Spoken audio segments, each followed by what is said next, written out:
So, without further ado, I will start. I'll start over on my left with Mary Lou, as she has to leave first. And it's 2 minutes each on Can Europe Lead in Climate Change?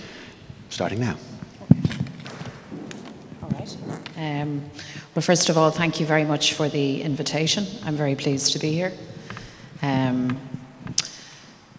I think the answer to the question is emphatically yes.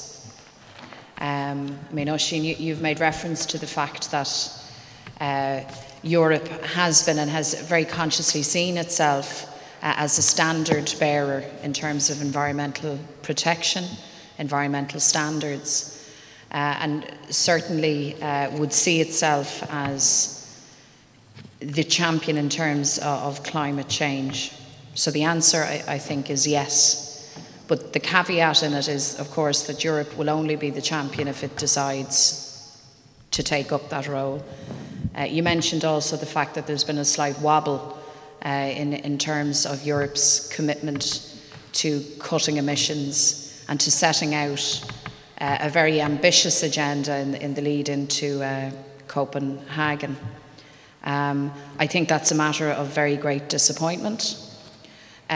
Although not entirely surprising.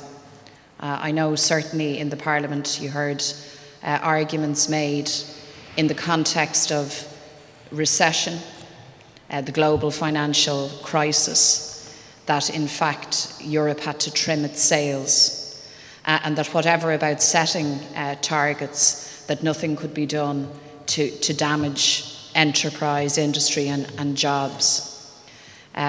And I think in the time ahead, the big challenge will be to ensure that the global recession and downturn isn't used as camouflage or an excuse for rowing back on the European aspiration to be the world leader in this regard. It is also ironic, and I'll finish on this point, that just as the United States under the new administration seems to be moving in the right direction, it appears that Europe, if unchecked, might move in the wrong one.